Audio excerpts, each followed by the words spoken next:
Évangile de Jésus-Christ selon saint Marc, au chapitre 10, versets 28 à 31. Pierre se mit à dire à Jésus: « Voici que nous avons tout quitté pour te suivre. » Jésus déclara: « Amen, je vous le dis, nul n'aura quitté à cause de moi et de l'Évangile une maison, des frères, des sœurs, une mère, un père, des enfants ou une terre sans qu'il reçoive en ce temps déjà le centuple. Maison, frères, sœurs, mères, enfants et terres, avec des persécutions, et dans le monde à venir la vie éternelle. Beaucoup de premiers seront derniers, et les derniers seront les premiers. » Acclamons la parole de Dieu. Louange à toi, Seigneur Jésus. Bien-aimés dans le Christ, cet évangile que nous venons de lire est le suivant de celui par rapport au jeune homme riche qui posait la question à Jésus de savoir que dois-je faire pour avoir la vie éternelle. Et là, la réponse de Jésus l'a laissé amer. Aujourd'hui, Jésus nous invite à pouvoir tout quitter pour le suivre. Nous venons d'entendre ici, dans cet évangile, une parole de promesse, et également aussi un appel. Mais cette parole est aussi une parole qui semble rude à travers ce que Jésus annonce, rude à nos oreilles, quand il fait savoir à Pierre, à ce jeune homme: va, vends tout et suis-moi. C'est un appel séduisant et également aussi une exigence qui nous appelle à la suite du Christ.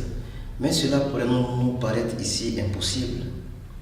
Que devons-nous faire, ou que nous dit le Seigneur, et à quoi est-ce qu'il nous appelle?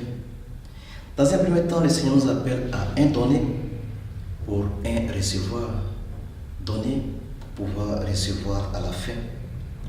Il nous appelle à un plus grand bien, par amour du Père, parce que Dieu nous aime et il voudrait faire de nous des instruments dans sa vie, d'où cet appel qu'il nous lance, ce grand bien qu'il veut réaliser en chacun de nous. Après le sacrifice auquel il faudra consentir pour avoir la vie éternelle, l'oubli de soi afin de pouvoir glorifier Dieu, nous oublier et que Dieu soit au centre de notre vie. Et enfin, porter le témoignage de l'Évangile, être des témoins de la parole de Dieu. Voilà cette invitation que Jésus fait ici à travers cet Évangile. Vends tout et suis-moi. Face à ces attitudes que Jésus recommande ici, la récompense de notre détachement sera accordée dans cette vie ici-bas et après dans la vie à venir où culmine chacune de nos vies. Cette récompense, cette vie éternelle se base surtout sur le renoncement auquel Jésus nous appelle. Renoncer par amour du Christ et de l'Évangile. Voilà les deux aspects importants qui peuvent nous amener à comprendre le renoncement. D'abord le Christ et après l'Évangile.